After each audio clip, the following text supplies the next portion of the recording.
Real Estate and Chill podcast, the newest and coolest podcast. So tune in. Two experts discussing the real estate market.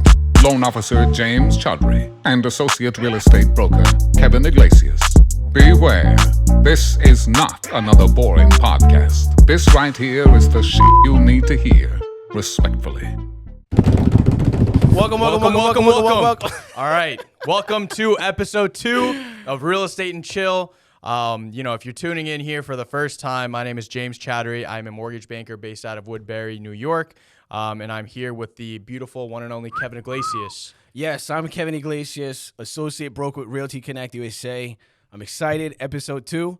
Episode 1 was a hit, guys. Yeah, no, honestly, I'm really happy with how episode 1 turned out. Shout out to a few people. Everyone leaving feedback for us. We really appreciate it. This is our second episode, so we're trying to take everything you say to us, trying to incorporate it into the show, questions, advice. I'm going to let you finish. Big shout out to EPM. Yes. Kanye moment. I'm going to let you finish. Big shout out to our sponsors, EPM Real Estate Photography and Eagle Eyes Home Inspection. There you go. Thank you. Come on, Kevin.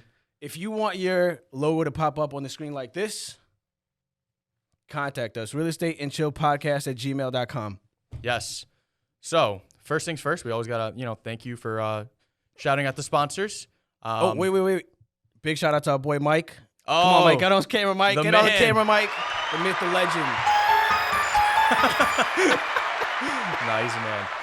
Yo, all right. Mike's a beast, man. No, he's killing it. Quick story. When Mike interviewed for EPM, I gave him the interview. It was the funniest thing ever, man. You did the interview for Mike. Yo, I did the interview for Mike. Oh my gosh.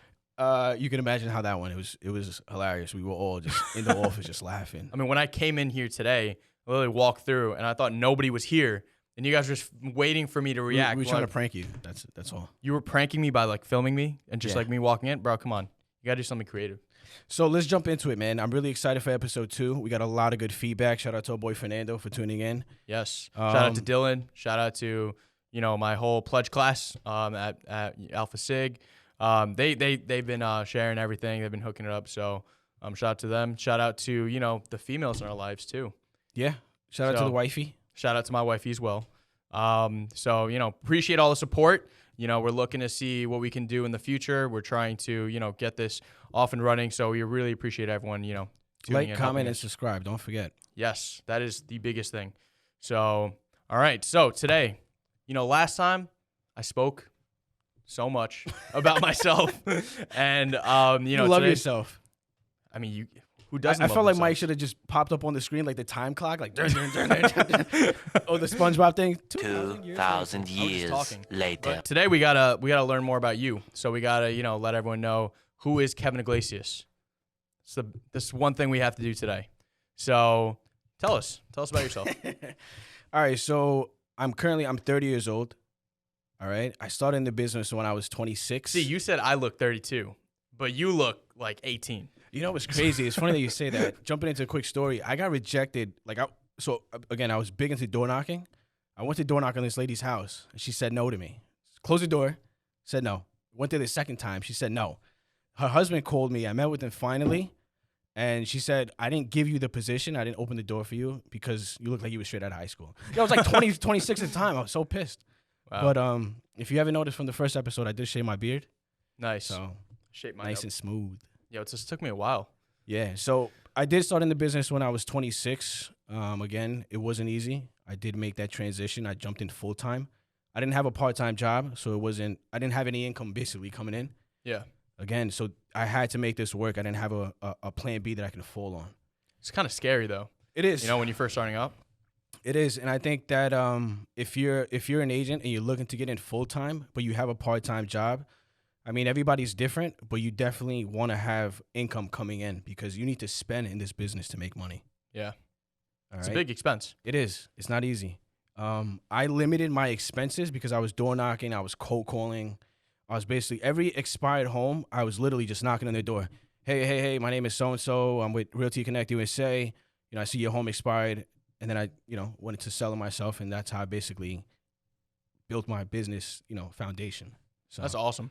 Honestly, everyone has to start somewhere. And, the way you started is very interesting. Honestly, I feel like if you are, we touched base on this last time, halfway in, halfway out, it's a lot more difficult if you don't have a safety net.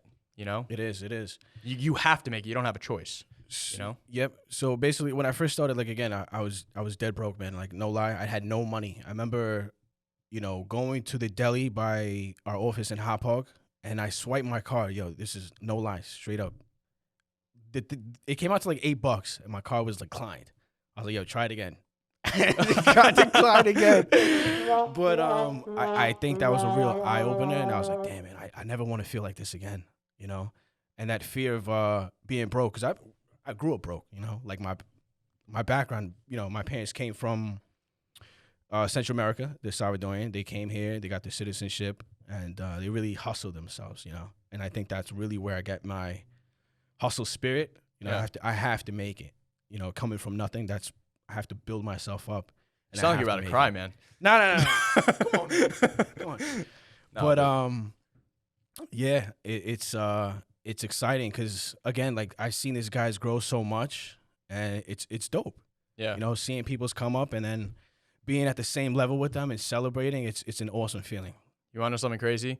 I was just thinking about it the other day, and I saw something online, and it says that generational wealth comes with one risk taker. Starts with one risk taker. Let me repeat that one more time because I messed it up. So okay, hold on. Generational wealth starts with one risk taker. Yo, the bigger the risk, the bigger the reward. Yeah. That's what they say in real estate. So it's true.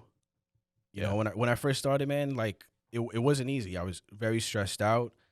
I passed my test. It took me 3 times, bro, to pass my test. 3 times? Yeah. How difficult is the test? The school test wasn't difficult at all. Like you have to, so to be like a real estate agent, for those who are watching who want to be a real estate agent, you have to pass the school test, right? And then you have So what do you mean by like the school test? So you have to go to school.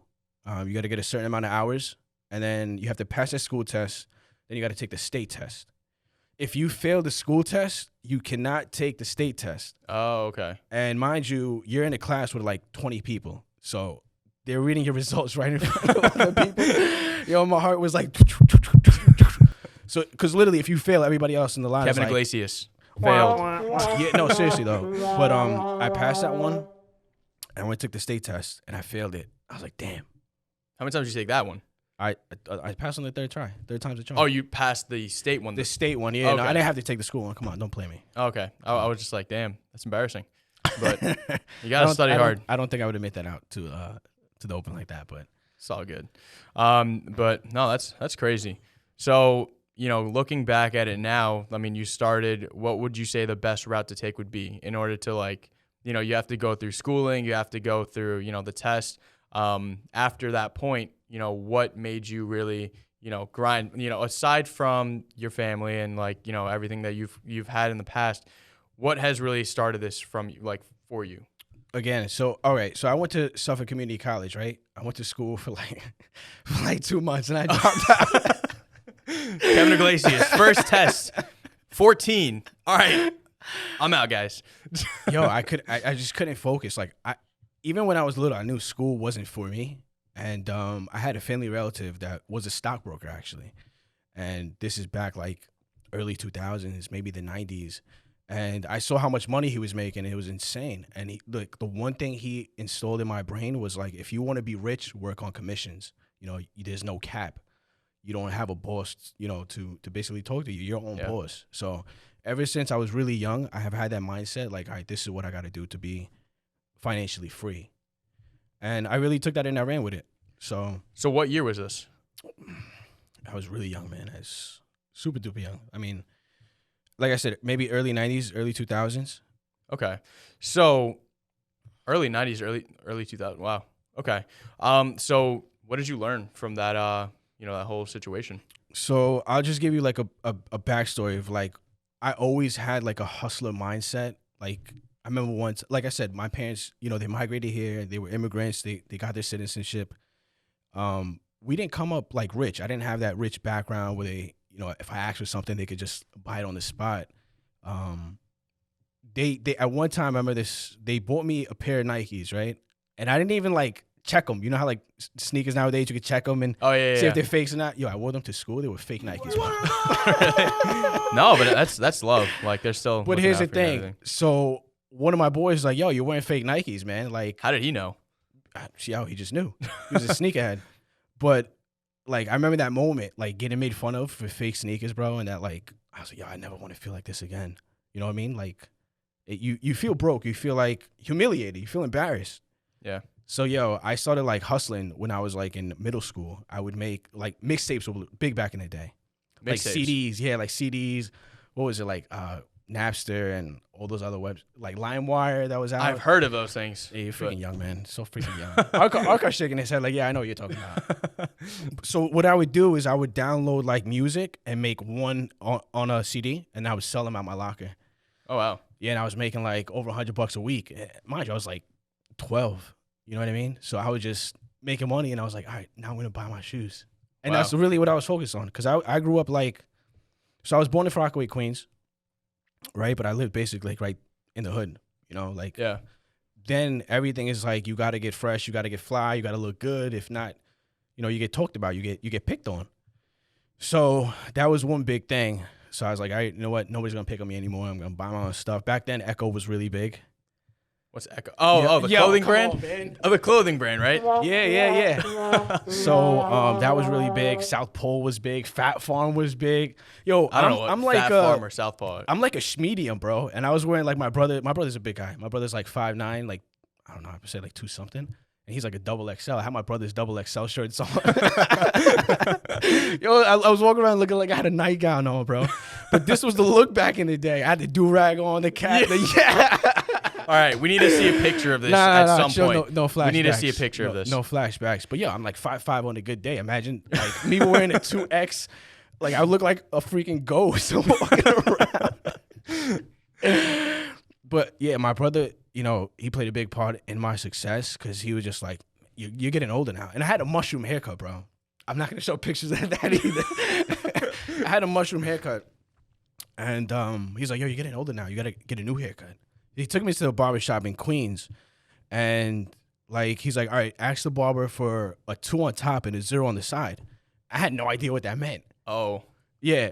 Like, you know. I already know where this is going. So, yo, I'm sitting there in the chair. I'm like 12 years old, right? I'm sitting there in the chair, and I tell the barber, I want a 2 up top and a 0 on the side. And he looked at me. He's like, you sure?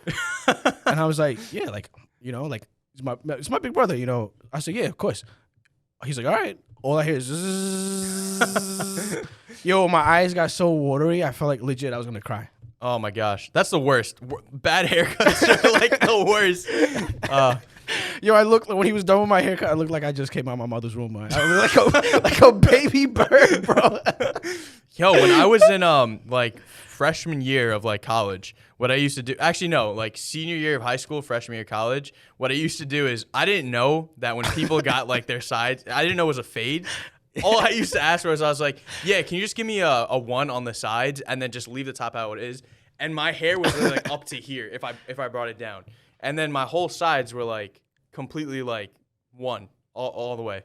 So it wasn't the best look. But now I just go for the fades, you know. Yeah, no. So yeah, he played a big part in my success. Again, you know, like I said, I've always had that I have to make it. You know, it's just all or nothing for me mindset. And I think that's what you really need if you're a new agent or if you're getting into this business. And then I tell people this all the time, even people that I train. As much as this is sales, it's a service business. Like Yeah. you have to service the client 100%, 110%. You know, and you have to be a people person. Yeah. If you're not a people person and you don't know how to service them, you know, it's not the business for you. Honestly, like that reminds me of this kid who was in my office literally today.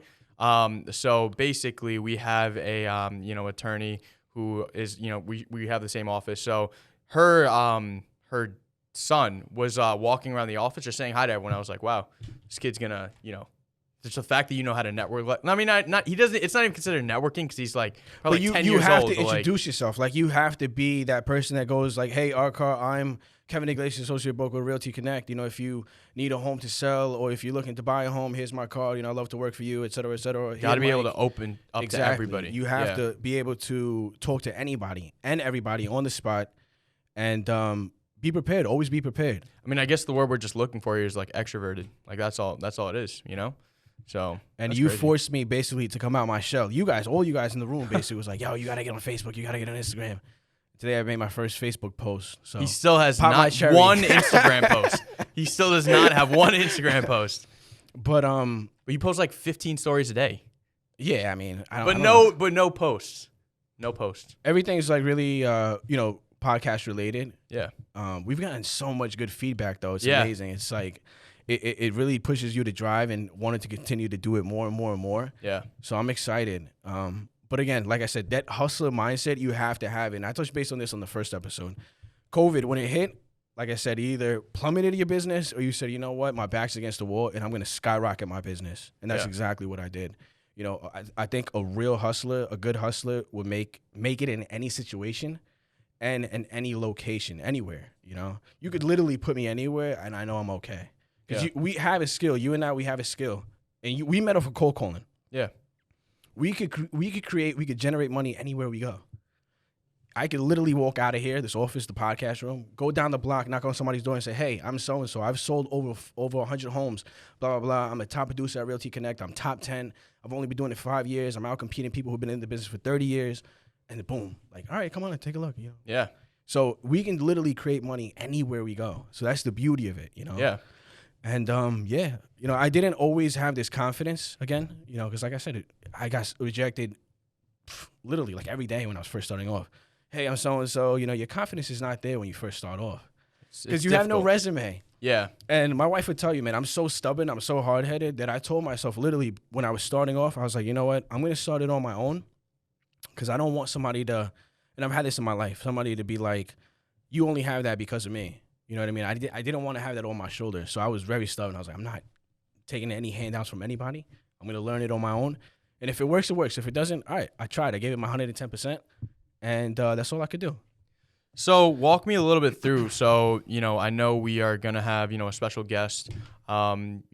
We have Custom a lot Cleats. of special guests. We do, but, first one that we're going to have on the show, Custom Cleats. Custom Cleats. He's going to be on here. Check him out on, I don't mean to interrupt you again. Yo, check him out on Instagram. He's verified.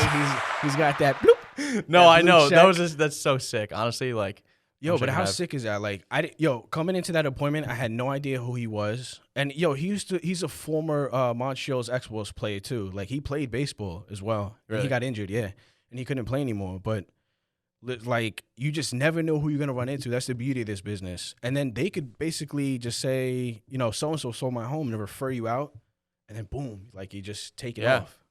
So walk me a little bit through, your first listing appointment. Tell me a little bit about like what you said to them that, enabled you to work with them, like how you came at it. Walk me a little bit through that. So my first listing appointment was Anthony Ambrosini from Custom Cleats, like I said in the first episode. He was a for sale by owner. Excuse me. He was a for sale by owner. And I was literally just cold calling him like every day, bro. Like every day. He would hang up the phone on me, like not pay me any money because he's probably getting calls from so many agents. Yeah. But you have to be aggressive in this business. You gotta stand out. Like I got a tattoo on my neck, bro. Like, I'm gonna tell you something I didn't tell you guys. I wake up early in the morning with my wife. She does my makeup in the morning to cover my tattoo. But the reason why I don't cover anymore because my white shirts are like all orange, bro. So it looks like when I get home and I take it off, it looks like I'm having an affair with an Oompa Loompa. Like, yo. Seriously though, you see so much orange around my neck, but now it's like you got to be comfortable in your own skin. Yeah. Like you have to. And like I went to an appointment. The lady noticed it, right? So I was like, oh crap, I forgot to take a shower. I thought it washed off this morning. So you just really have to be confident in your own skin. And I think I'm at that level where I'm just like, you know what? I don't care. Yeah. No, I hear you. I think that's a great way of, tackling so many different things. You just have to be able to, just reiterating what you're saying. You just have to be able to attack everything with the same mindset like that you have, for anything else. Like at the end of the day, it's either do or die. And like, you just have to make sure you get what you're going after. And, in your case scenario that you weren't, basically you were in a situation where you weren't having any safety net, it had to be something where you just go after it or what happens. It's all or and I've always been like that. I've always been an all or nothing type of person. And like I said, I was selling CDs, bro. I was making good money. I was making like $100 a week. I was in school studying. I was in school studying, hustling, making over $100 a week on CDs. And people would give me like their playlist and I would make them a special CD, and I would charge them more for that CD because I would have to specially make it. That's the hustle. Yo, it's the hustle. That's the hustle. You met my son? Freaking, he was selling Oh my slime gosh. at his school. Man. Your son is a genius. He's like, I don't remember how long ago. It was, what, 2 years ago? I think it was like Maybe 2 years ago. And, he was telling me, like, oh, I sell slime at my school. Like, I'm charging these kids, Yo. like, whatever, $5, whatever. Yo, it is. he had a whole chart. He's like, yo, I sold so-and-so to Jacob. I sold so-and-so to Michelle. She bought this amount. Yo, but he's like, yo, this kid's a hustler. I was like, yo, I love that because you want to be able to have a skill that you can create money like anywhere you go. You know what I mean? And I'm blessed that I have that. A lot of people don't have that. And sales is just like business communication as a whole. You need that for anything you really go into. Honestly, like name you an do. industry where you don't need, just like in the realm of business, like name an industry where you don't need to have good communication skills. It's true. It's true. And in this business, either you have it or you don't. Like, I didn't have it when I first started. But again, I was like, you know what? This is my plan A. There's no plan B. I don't have a freaking bachelor's degree, a master's degree.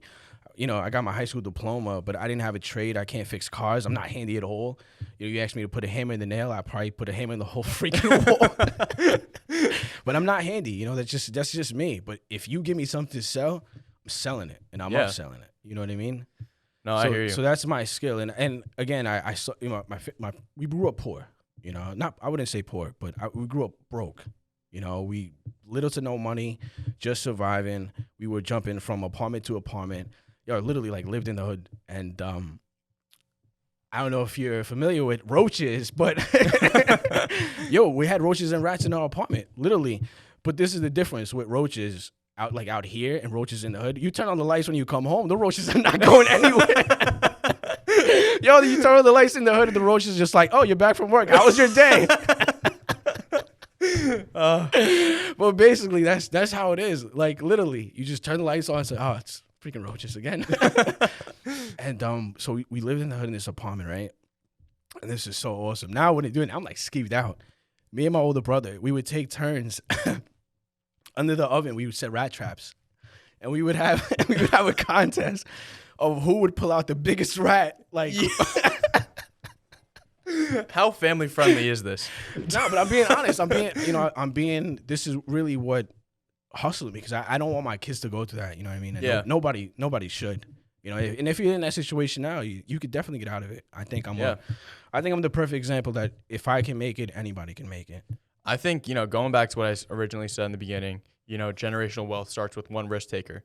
And, in your generation could be you, So that's, and I'm glad you brought that up. Like, I want to be, my family, there's no millionaires in my family. There's nobody that's like financially, wealthy and that, could leave a legacy behind. And I want to be that first. Yeah. It's a lot of weight. It's a lot of pressure on my shoulders, but I love it. I know that I can make it happen. And it's just that mindset, like you're not scared of anything. And that's why we work so well, because you and I are very alike, It's funny because so basically the person who's the risk taker in my family was my father, actually. So, he came here, he had all of his family in another country. He came here by himself. So same thing like my parents. Exactly. And what he did was he actually, made his wealth through real estate. So Awesome. he's a real estate investor. He started, everything from nothing really. He brought all of his family over, created a great life for everyone there, created a great life for us. So, shout out to him. He's the one that, he started everything in our family line. Yeah. Just like, our team over here, EPM, their background, they're from Burma. We all migrated here, but we hustled our butts off, and we are where we are. And again, I was born here. I was born in Queens. I wasn't born in El Salvador, but that's literally it's a third world country. Like, I've been there when I was like 12, 13. It's it's literally like a third world country, bro. Like, there's so much violence out there, so much gang activity. There's a lot of killings.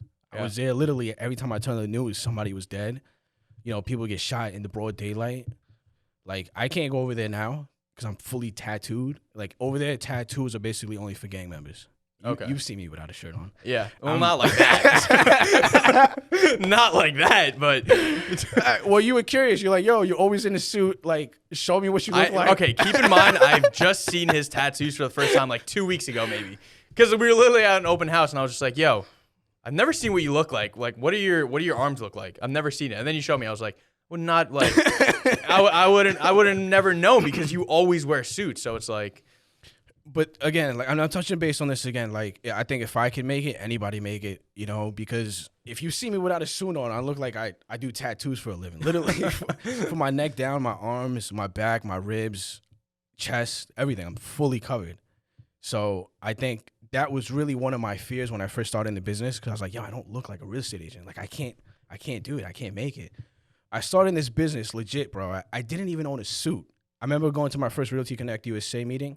Yo, I didn't even own a suit. I went to like H&M and I bought like slacks and a shirt. And I was like, all right, I'm going to buy a belt, go to the first meeting. And that first meeting like really motivated me, man. Like that was like, I seen John Fitzgerald, our broker / owner of the company, and he spoke. It was like, yo, it was like a Wolf of Wall Street moment, bro. He spoke up there and I was just like, yo, I was so hype. I had so much energy filled and I saw so many people like winning awards. I was just like, yo, I can definitely do that.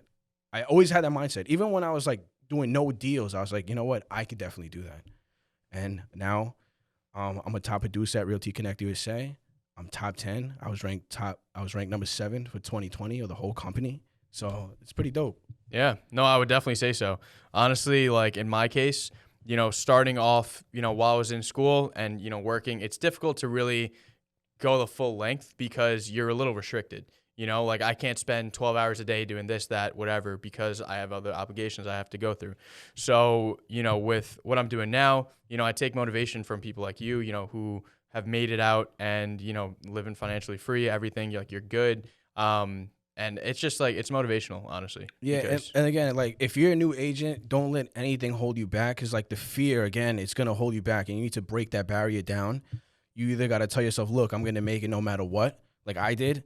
And again, if I could do it, you could do it. I had so many. Tell me this. Go ahead. What do you need to start in real estate? Besides money, besides like you can go to a house and door knock with, you know, a shirt and jeans on. And I feel like you could still make a personable impression. Well, not me though. Well, yeah, maybe not you, but you could still make that impression. So yeah, I mean, look, we're in a generation now where tattoos are not so frowned upon, but like I just feel like I feel like the power of a suit, man. Like if the suit has so much power, I feel like you transform. I feel like Clark Kent. You know what I mean? I feel like Superman when I put on the suit. So it's different, you know, and it's a different look. Again, you know, everything in this business is perception. You know, you have to look good and people are going to work with you. You got to look busy. You got to be busy, you know. And then, again, I have to watch, but this guy always picks up my car. I drive a 06 Infinity, and this guy's, come on, bro, you got to get a new car. You got to get a new car. I'm like, I will, soon. But just, like, you know, I just, my mind's not really not focused on that. I'm just like, I just got to get more deals, got to get more deals. Because you got to keep lining things up. If not, you know, it becomes very stressful. And I'm handling so many listings right now. It's stressful for me. I put my phone down for 2 hours yesterday. I had over 88 text messages. Or 83. When you put your phone off, I literally called you twice. And I was like, I texted you and nothing went through. I was like, are you good? Like, are you alive? Like, I've never seen this before. I was just like, what's going on? And that's another thing. I'm very accessible. So if you text me, I'm going to text you back right away. Yeah. You know what I mean? And communication is the biggest thing in this business. And another thing for new agents or agents in general, I think you shouldn't burn your bridges no matter what. You know, it doesn't matter if you don't see eye to eye with that agent. Don't burn your bridge. Because if you get in a fight with this person, I guarantee you're going to run into them again, and it's going to be awkward, and it's just going to be tension. It's not something you want to do at all. Yeah. So especially in an industry where you have to really collaborate with other people to get things going through, you know, that's just not something you want to do. No, not at all. Yeah. But no, that's great. Honestly, you know, it's very motivational what you've done, and looking forward to seeing what you do in the future. Yeah, so, like I'm like I said, I'm training a couple of agents now. So Sarah Fox, you haven't met her yet, but just remember her name. She's gonna be on an episode as well. She's doing amazing. When I first met her, she had 1 condo under her belt. I took her under my belt. She has over 10 deals now. yeah. And that's less than like 3 months, I would say. I've spoken to Sarah before, and you could just like hear. You could hear the confidence Yeah. just, you know, reeking through. There's just so much confidence there. You would never know. Yeah. You know, she's owned her own business. She used to be a firefighter, bro. She was like one of the only female firefighters in her department, which is insane. Wow. Yeah, she was doing the Ironman challenge too, so that's pretty dope. I can't even do that. No, I put on so much weight during COVID. I'm trying to lose it, but this weight is not trying to lose me. No, that's awesome. I can't be a firefighter. I can't do the Ironman challenge.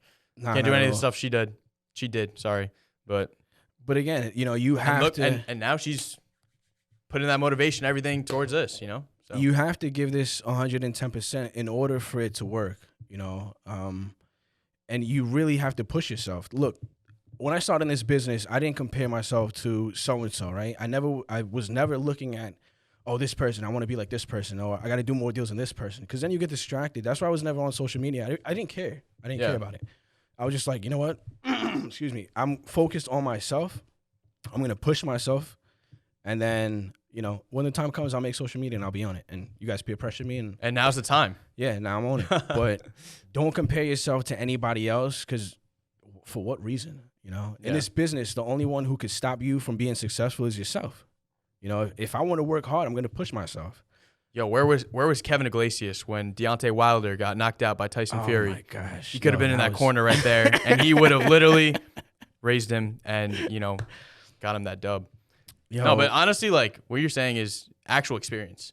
I feel like some people, like, say motivational things and, like, they don't actually, like, you know, like, they don't, like, they could be doing but like what you're talking about is like something you've actually experienced in the past, and something that, you know, you have accomplished. So your actions are speaking, you know, louder than your words. You know, people can look at your resume and they'll see exactly what you've done.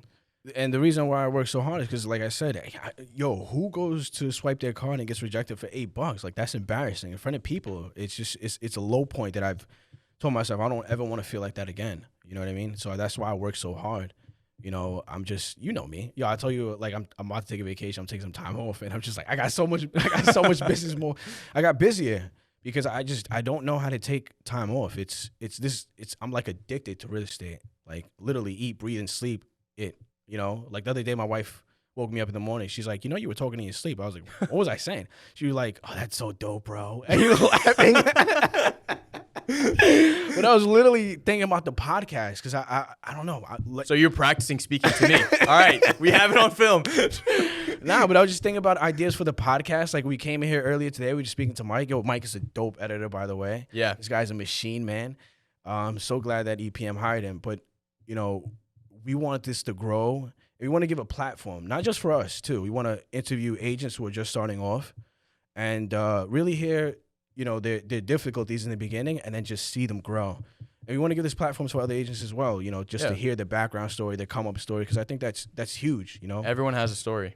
A lot of people just look at us like salespersons, right? But they never get to see the behind the scenes and what we came through and what we had to go through to be where we at now. So I think that plays a big factor when you're hiring somebody. Yeah. Another reason, so I used to work I've worked so many odd jobs, bro. Before I came to real estate, I worked at a catering hall. I was washing dishes. I worked at a golf course. Yo, that was the worst, man. I used to be in like that little mini cart, picking up the balls and stuff. Oh, and I got a machine now. Your job has been automated. I was going over a hill and I got stuck. So I had to get out, and these freaking golfers were hitting balls at me, yo. One of them hit my head, and no lie, that thing hurt so much. Oh, well, that's not funny. No, that's not funny at all. Yeah, that's not funny. That's not funny at all, but I mean, I was laughing. Yeah, it's funny. But I worked so many odd jobs. I was jumping from like one place to another. I just didn't know what I wanted to do, you know? And I wish I would have gotten into real estate right out of high school, so I think I would have just blew up, you know? But, you know, everything has its time. You know, everything happens for a reason. And I started cold calling at a stockbroker firm. I think it was called like John Thomas Financial in Hauppauge at the time. And wait, give me a time frame of this. When was this? This is like literally straight out of high school. So I was probably like, oh, this is like the. So I graduated in 2008. This is probably Okay. like 2010. And I was a stock. Yo, it was literally like the movie. Like you guys seen the Wolf of Wall Street? Yeah. It was literally like that, except the and the everything else. But the Wait, office. We gotta that. But yeah, literally, like I would walk in and everybody would just be going crazy on the phones. It's like just like the movie. It's literally going crazy on the phones. And my job was that like I was with a bunch of other trainees, but the guy there, I don't know if he was like the CEO of that little firm or whatever it was. He said, yo, I like you the most. I want you to be on the phones. I want you to call. Like, they gave me like a packet like this thick. And it was literally all millionaires, billionaires. I had to pitch some stocks. And if I got them through, I would have to give the lead to somebody else and they would lock it in. And yo, everybody would be throwing papers. Like literally it would go nuts. And they would just write it on the wall. and it was insane. But so that's where my cold calling experience comes from. That's why I'm not scared to talk to people on the phone. I could literally just call them. Because I was talking to millionaires. You know what I mean? I was pitching them stocks. I never met them. I didn't even know what the heck the stocks were. I don't even invest in stocks. Okay, They're the ones so telling me to get into stocks. so And basically, our car. last week Kevin hits me up. Yo, I want to make a Robinhood account. What stock should I buy? Tell me this. Should I buy Tesla? Should I buy what should I buy? I have no idea. But no, that's So look, I started off cold calling, right? And then, like I said, the guy was just like, he was like, I love how you talk on the phone, blah, blah. And every time I was one of the only ones that would get like one of the guys like, all right, I'll invest in this stock, and I would send it off. And they'd be so happy. And I remember he gave me the keys to CLS 500, CLS, I don't even know what model year, like 550. Yeah, or there it was. whatever. Yeah, whatever. Yeah, it was a white one. And this, I was like 20. It was, I was like, I was literally like 20 years old. So he gave it to me. This is my first car I ever drove. Fancy car. And I didn't know how to freaking drive it, yo. I was getting stuck. The thing was like stalling. And he trusted me so much to drive it. He's like, yo, go take it to the car wash because this is a car you're going to be driving in the future. I can picture you in the Mercedes. And that's, it's funny that our car always tells me that, bro. He said, yo, just buy a Mercedes. I can picture you in a Mercedes. I literally said the same thing to you. That's crazy. I literally told you Yo, the Mike, same buy me a exact Mercedes, thing. bro. But literally, I took it to the car wash, and I was like, damn, this is like the first nice car I've ever driven in my life. And then you just fall into like that lifestyle. And I was seeing checks from like stockbrokers, literally like $49,000 a month. And I was like, yo, what the freak? And these guys never leave the office. Like literally just calling, making deals happen, having big pinky rings, iced out Rolexes, like name it. You can name it, they had it. And I was just like, damn, like I want that financial freedom to do what I want to do. Not necessarily those things, because I think financial freedom is the biggest thing ever.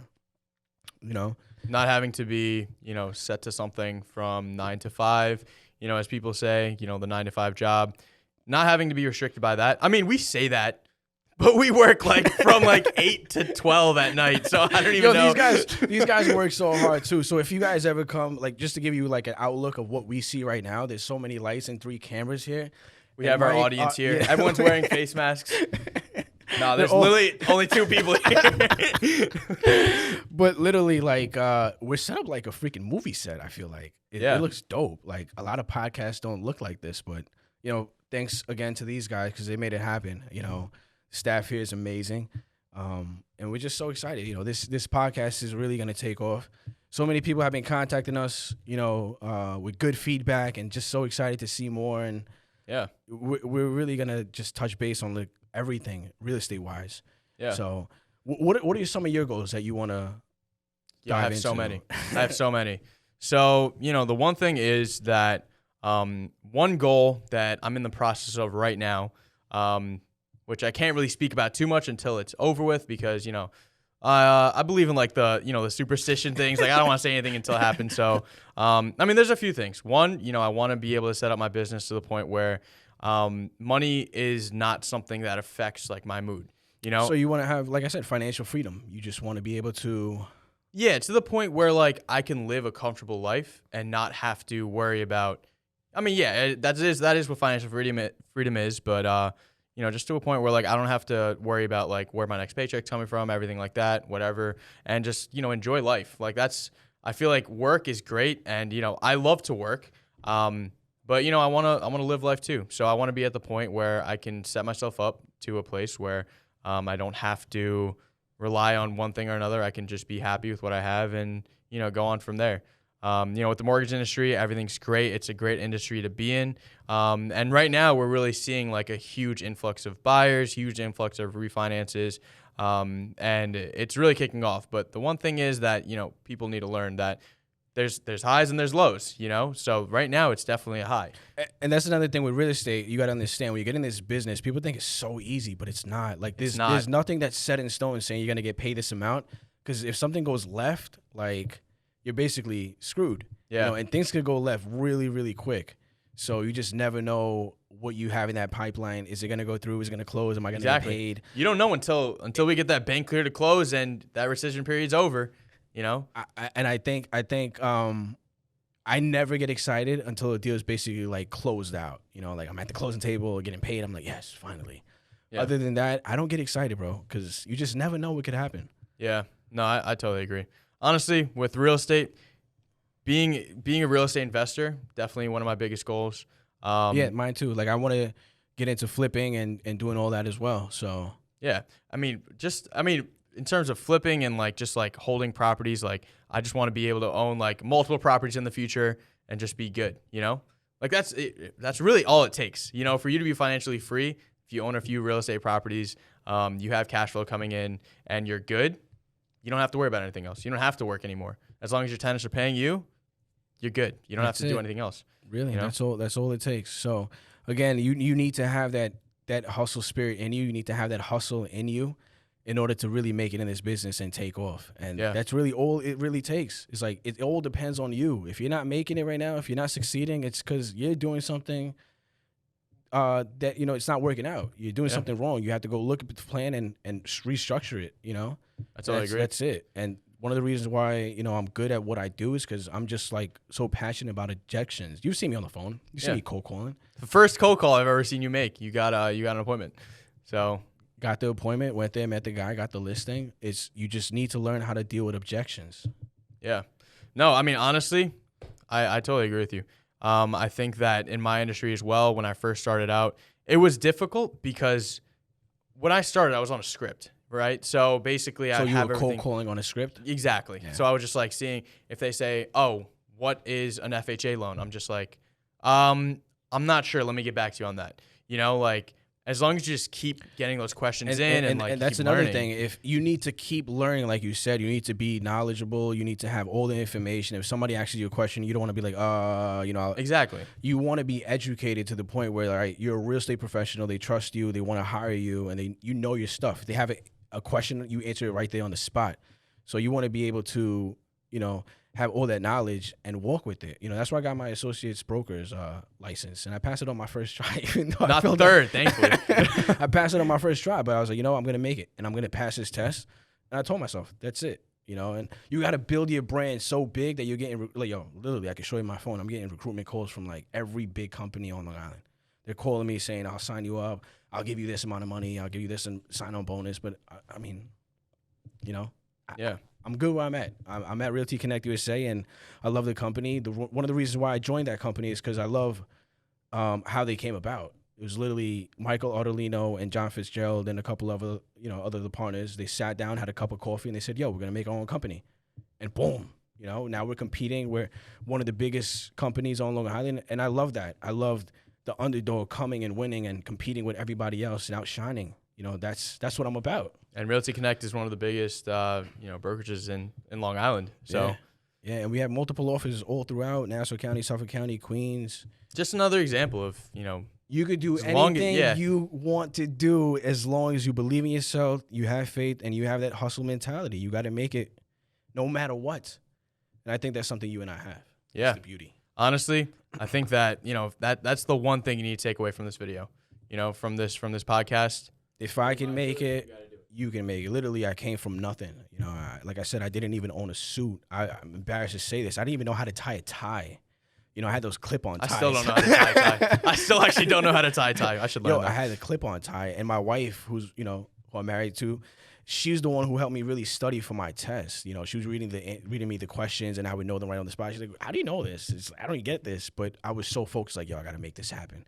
I got to make this work. And I would always tell her, even before I was who I am now, like a top producer, I would tell her, yo, I'm going to be one of the biggest names at the company. And boom, like, thank God I'm here now. Yeah. So it's dope. We have our own podcast show. We're excited. You know, we have so much coming in the future. We have a lot of big names coming.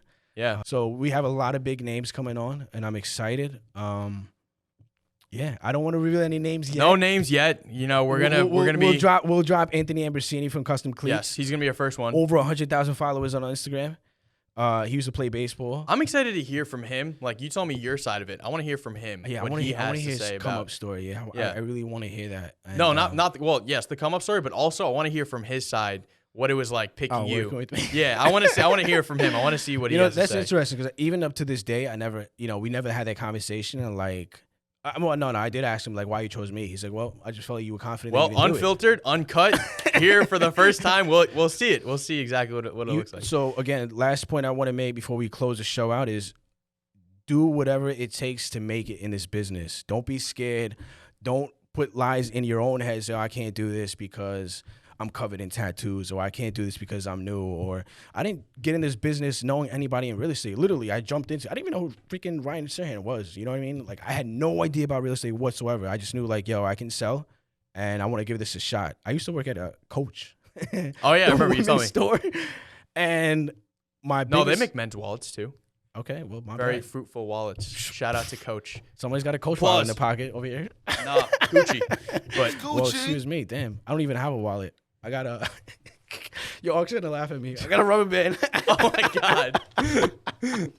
Yo, I'm still in the... No, but the thing is, like, I'm not materialistic JK. to the point where, like, I didn't even buy that wallet. No. And again, I'm not materialistic at all. Like I said, this, it's just a look. You have to look the part. You know, Yeah. you got to look professional. People want to work with somebody that they can trust, who feel like... Let's be honest here. Like, the majority of the people who are going to be watching this show are people who are interested in real estate and people who are, like, new agents learning to learn more about the industry. So this is stuff that they need to hear. You know, Yeah. it might not be something they want to hear, but it's something they need to But hear. we're keeping it real. And we're Yeah. keeping it real. Like, again, we're an open book. We're being 100% transparent. I think that's why people love the show, Yeah. because we're basically being ourselves.